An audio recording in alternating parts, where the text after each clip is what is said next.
انت امام شامل лучшая, ага. А как бы вот эти мухаджиры, там, дагестанцы, они, наверное, думают, ну, я не знаю, наверное, кто-то действительно, может, так себя ведет, поэтому думают, что там личность имама Шамиля, когда там они говорим в негативном свете, что это связано с тем, что он вот дагестанец был, а не чеченец. Ну, нет, это не так, пишет Датис. Дагестанцы, ж там, если там у нас на первой, на второй войне там присутствие дагестанцев, оно позитивно, там позитивно как бы это выглядит, да, что там помогали, в частности, там, в первую войну, потому что во вторую войну это уже там интерес был не какой-то помощи там национально-освободительному движению, а уже там установление идеологии. Ну, просто проблема здесь не в том, что он дагестанец был, а проблема в том, что для нашего народа он вредный, этот персонаж. Почему? Потому что он сделал все, чтобы вот это национально-освободительное движение его перебить в статус установления шариатов, установления идеологии. В связи с чем поддержка народа, все это сопротивление, то есть противопоставление одних другим. Это мы все видели вот сейчас, вот в этой последней войне русско-чеченской. Активно ее фазе, она еще не прекратилась, потому что никакого политического завершения этой ситуации все еще не произошло. Ну вот то, что во вторую русско-чеченскую войну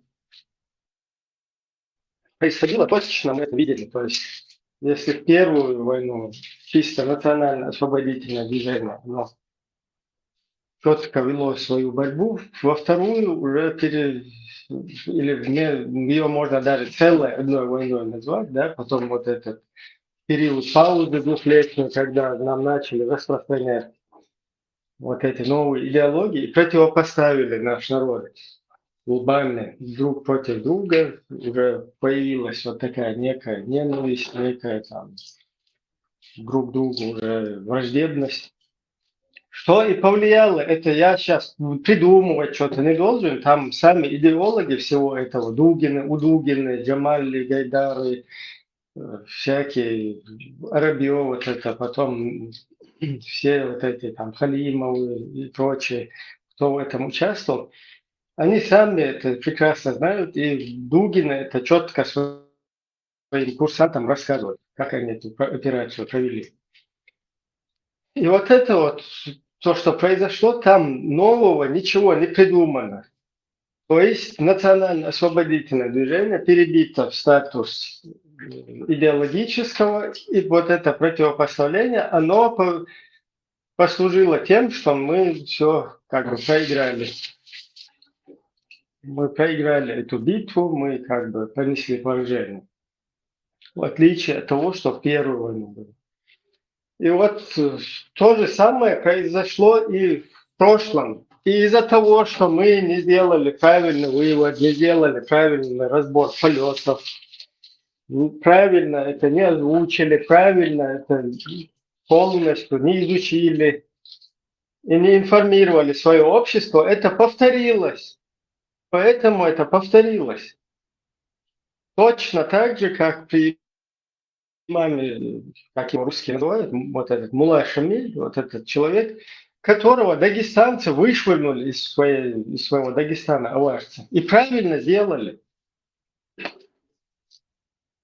Они, ну это опять-таки, это по легенде, да, там неизвестно, он вообще вышвырнут, не вышвырнут дагестанцам, он вообще мешал, не мешал. Просто к нам эта персона пришла, как будто бы вышвырнутая из вот этого своего аварского там поселения. И этот человек переводит, является одним из активных деятелей, который переводит наше национал-освободительное движение в статус идеологического. И вот там начинается противопоставление народа друг другу, установление каких-то шарикатов. Вот у нас идет война с русскими, мы хотим от них освободиться. И в то же самое время нам какие-то идеологии устанавливать. Надо установить шарикат, там надо установить слово Аллаха, надо установить во всем мире халифат. Люди, которые пытаются отстоять свой самобыт, им еще дополнительно им взяли и что-то навешали со стороны, и взяли их туда, переключили всех. Вот это вот произошло, вот это нам не надо. Нам нужно это изучить полностью и информировать свое общество, что так нельзя поступать вообще впредь. Что никакого национально-освободительного движения, ничего какого-то света в конце туннеля, вот это вот дело, оно не несет. Оно просто каждое наше какое-то, вот эту нашу активность, да, по отношению к своей свободе, там, независимости, оно просто подавляет его, и потом и эту же программу тоже сворачивают в оконцовке под русский флаг. И вот что нам главное, а не чтобы там каким-то дагестанцам навредить. Вообще, при чем здесь? Зачем этот человек, если даже он у аварцев является героем, зачем он лезгинам герой, кумыкам, зачем он герой, табасаранцам, зачем он, даргинцам? Если для них он как кавказский их сосед, как бы близкий там по духу, тогда у них и Джахар Дудаев должен быть героем. Да? Они же тоже аварцы, даргинцы, например, или там кумыки, или я не знаю. Для них тогда должен быть Джахар тоже героем. Джахар, там, Масхадов. Если они как бы хотят какое-то в своей среде национал-освободительное, что-то патриотическое развить там среди молодежи и так далее. Но тут такого нету. Тут почему-то и эти люди за него цепляются, за этого Мулу Шамиля, и все за Мулу Шамиля цепляются. И Мула Шамиль ведет наш народ чеченский, противопоставляя вот так лбами, как и сейчас, вот это ваххабизм, хаттабизм, всяких хаттабов, всяких халимовых тоже, сюли, короче, понапичкали нам. И точно так же нас противопоставили. Вот это вот все, оно ведет движение к полной к прекращению, короче, сопротивления. Чуть-чуть мысли я потерял, но ничего. И вот так это происходит. Поэтому дагестанцы, которые там на Шамиля сейчас поклоняются, там где-то он прыгал 16 метров, пророк ему руку подал из этого, из могилы своей, там пятое, десятое. Это, казалось бы, неплохо, но вот этот вот персонаж, да, так вспомнил я мысль, я хотел сказать, несмотря на то, что этот человек устанавливал шарикаты, его казаки воспевают в песнях, и воспевают, как на горе стоял Шамиль, он Богу молился, за свободу, за народ низко поклонился, понимаете ли. Человек, который свободу, народ, наоборот, поставил на рельсы идеологии. Не свобода, а народ, а закон Аллаха и шарикат. Вот его, видите ли, за свободу, за народ воспевают, и там в Дагестане сейчас делают из него персону какую-то там освободительную и так далее. Нам эта персона вредна, поэтому мы ее в негативном свете своим соотечественникам представляем. Не из-за того, что там вот это какая-то русская программа по героизированию этой личности, что в Дагестане происходит. Не из-за этого, а из-за того, что нам эта персона вредна, и мы должны полностью до общества донести это. И этот человек, он к Дагестану не имеет вообще никакого отношения. По его легенде, аварцы его вышвырнули чеченцы его из-за религиозной его деятельности, поставили мулой. И вот так эта персона, она стала известна. И дагестанцы правильно сделали, если они вышвырнули, что его вышвырнули. То есть это все нормально.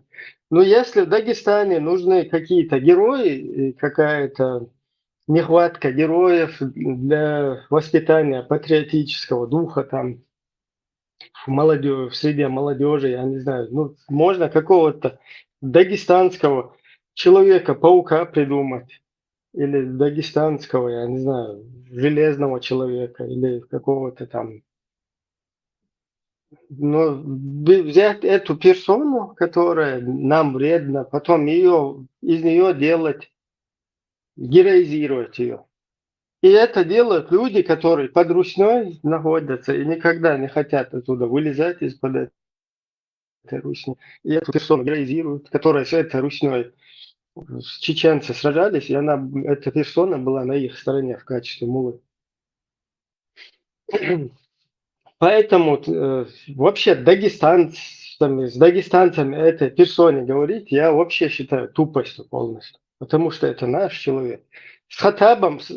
О Хатабе с арабами говорить вообще тупняк полный. О какой-то другой персоне, да, которая там с Турции кто-то приехал, я не знаю, с арабской какой-то, с Арабистана, с Дагестана, какая-то персона, которую в нашей среде стала героической личностью и так далее, это наша персона. Мы, если хотим, будем ее хаять, если хотим, будем ее возвышать, все что угодно делать. Просто вот нам это вредно, и нам нужно полностью сделать разбор полетов, разобраться в этой ситуации и впредь не допускать такого, чтобы наше там стремление жить в своем самобытии, чтобы оно было подавлено через вот такие вот манипуляции, через вот таких вот деятелей, без разницы какой они национальности там и так далее. Это очень вредно для нас. Я лично вот так вижу вот это вот.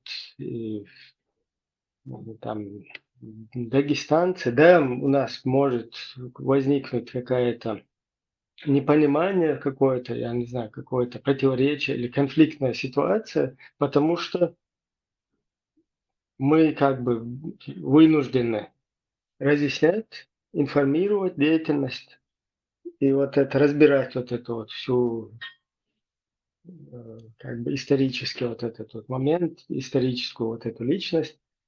Ну, в Дагестане ее сейчас почему-то русская администрация, которая там, они вот пытаются ее героизировать почему-то. И опять-таки же вопрос, почему эта личность героизируется в русском Дагестане, в российском, которая персона, в чем героизм этой персоны? Просто сесть и подумать на досуге. В том, что она, как бы, эта персона пошла под русских, или изначально, черт его знает, изначально она была заслана, эта персона. Или в итоге эта персона, она, или там посередине где-то, без разницы.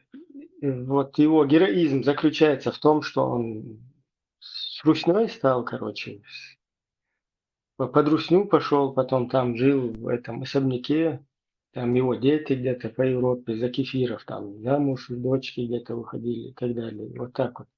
В этом его героизм? Или в чем? Или в том, что он против Русни? Если в том, что он против Русни, то как Русня может эту персону героизировать, которая за то, чтобы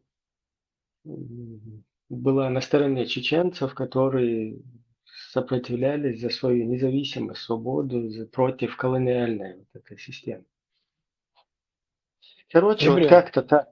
Ибрahim, вот и мулла واحد сопоставит вин خصو سن خلوه تن parallel alliance لا زالم غيت parallel alliance ثاني ايش تخلوه ايش تخل خلي عار ايش تنوير واتر ثالث أعطل سوا إشاش دقيقة أنت بو هارا ونوختي عاقتين نوختي شكت أنبويج نوختي غاسك دحل بلدات إيش خلق بويج دل تقوي تا مو لوتا زيلم هونت لوتا إشت تا دو خسو هونت لوتا دلا أتصل دقيقة نقر تقدون شاولش نو وكنت أحسن دق أرميوش دقيقة نقر إي وزويلي تشتوا بيزر مواريتا وما زوينيتا الشمال يزاني إيش ما تدليهم الشمال تاعها بيدا تاعنا يقوقو بلان أنت مبو إنوخجي إتقاقو يقول أربو المبايش ميل ولا أربو لقش دون إيش تعر تنفرل يعني جوش خلقون ديلا ملوا قد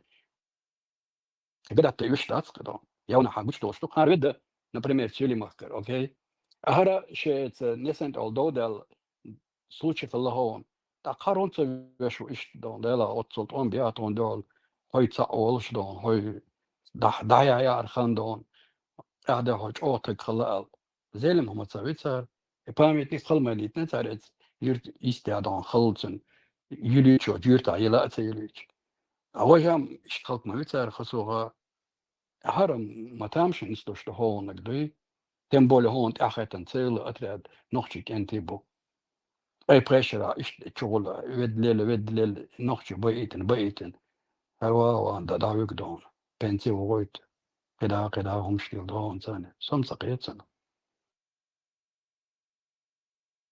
Мне вообще, что меня вообще поражает, это казаки воспевают Шамиля.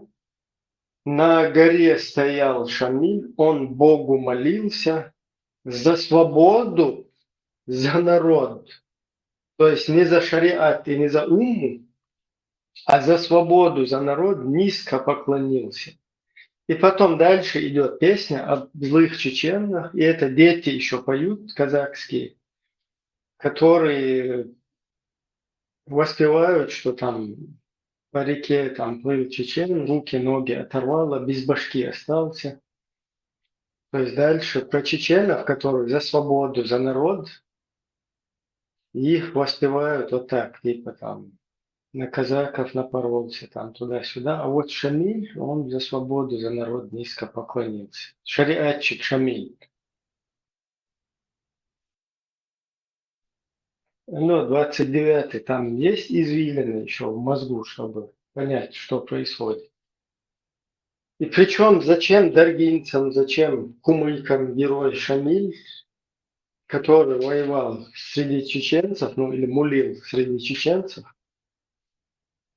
вообще к ним не имеет никакого отношения, никаких национальностей, никаких какой-то идеи, там и нет никакой идеи, ничего. Он где-то мулил человек, там же мулил, там же, короче, было и наши какие-то деятели, которые ведут военное сопротивление, которые неинтересны там ни табасаранцам, ни остальным там дагестанцам, вообще нет до них как бы интереса. Вот Шамиль у них какая-то персона, кто это развивает, зачем, почему сегодняшние герои, которые там Рахмат Дудаев весь Кавказ призывал, проснись, Кавказ, ездил туда-сюда, метался ко всем. Давайте сейчас возможность есть, Русня развалилась, они сами дают независимость сколько хотите.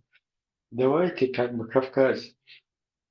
И вообще это Ичкерия название, но как бы северная часть Кавказского хребта, как бы заклад на будущее, вот так вот его назвали там.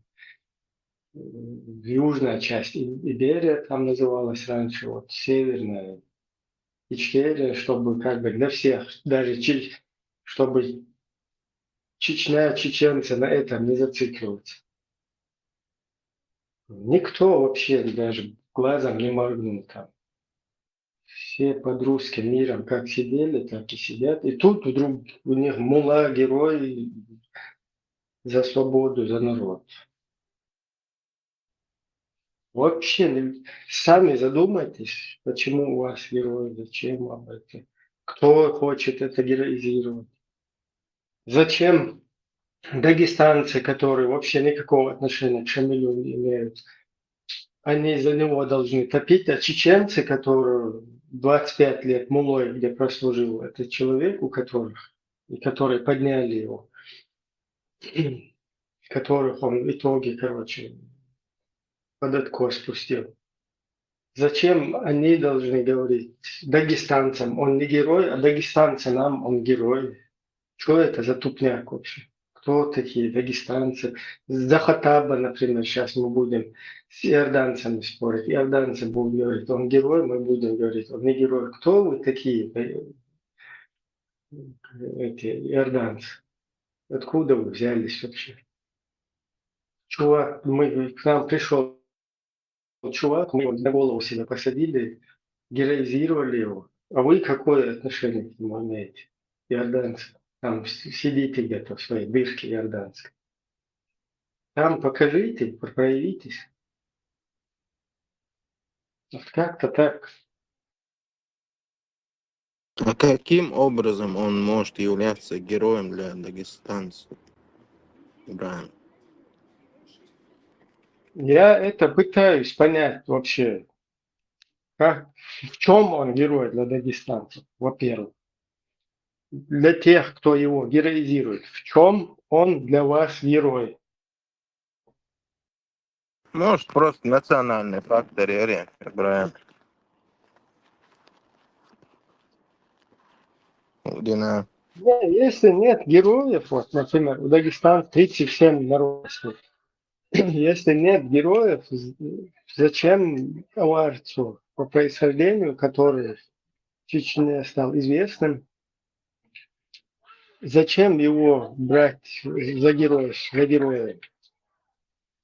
Там же Чтобы много свое других. самолюбие тешить, может, а герой Да, целый этим. вместо этого, если нету героев, и внутри есть потребность, его можно точно так же, как и Шамиля придумать. Шамиля, если как героя придумывают, в чем его героизм опять? В борьбе с Русьей, из-под которого вылезти не хотите. То есть можно просто придумать дагестанский Человек-паук. Ну, не, например, там, лезгинский Человек-паук. Или кумыкский, короче, Ну, знаешь, хуец. Ибрагим, среди этих народностей Дагестан, Шбари, чтобы аварский народ, ну, как я сказал, своей самолюбие тешить, чтобы поднять этот национальный фактор среди этих дагестанцев из аварцев, там, герой там какой-то, Шамиль. Не, потом мы должны, вот дурдукеты или всякие заскакивают, потом мы должны лбами сталкиваться, дистанцию говорить, ваш Шамиль, там, туда-сюда.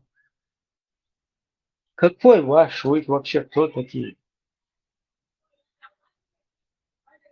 Ваш Мацахуркин, ваш, он когда у вас там был. А когда к нам человек пришел, и вокруг него собрались какие-то люди, и его к себе приняли, и в их рядах он стал известным мулой, он уже не ваш. Вот, Ибрагим, Ваш это вот представь, там у вас. Ибрагим, вот представь, Дудаев там попытался себе освободить Дагестан в первом случае. Не свой народ, а Дагестан. Вот из аналогии. Ничего вообще так, ну. Sillä Sahom Iboidat Giroitsaan Walsh Norchikam Hallakdeita itseään Giroikalla Ukasaalta. И жду, вот я поэтому говорю, давайте поймем, в чем эта героическая личность, в чем ее считают героем. А почему Шамиль изначально не пытался свой народ освободить, шариат там установить, а именно с помощью чеченцев там? Его оттуда вышвырнули с его шариатом. Ну, по его легенде, опять, вот как Тузик Абдурахманов, есть брат Шмаков. Его за бороду взял Ислам Кадыров. Из-за того, что у Ну, него просто борода, хотят себе за ним, приписать за ним, его, за ним понимаешь? поехал на машине вот этот Ислам Кадыров, где-то он поезжал рядом и взял его за бороду. И тут Тузик, короче, решил оттуда быстро соскочить, потому что почуял, что его короче, будут бить и очень сильно. А Да, вот так проверить речь, это, насколько эта речь, легенда, она является действительностью. Зачем? Кто такой брат Тузика Шмаков? Почему его на бутылку не посадили? Ведь в том, что он ваххабист и является вот этой главной оккупационной вот этой среде, одной из главных организаций, где что должно прослушиваться и так далее. Его на бутылку не посадил, его личность спрятали теперь. Там просто потом тысяча вопросов вот этих возникает. Верить Тузику, что его за бороду взял кто-то, и поэтому он вот так вот бедненький оттуда еле-еле уполз. И точно так же речь мы должны метерлeti, верить персоне, точно так же мы должны верить персоне вот этого Мулы Шамиля. Вот он, видите ли, овации его оттуда. Вот а что там на самом деле было? Он тоже он брат Шмакова там или чей он брат? Вот это уже сложно сейчас понять.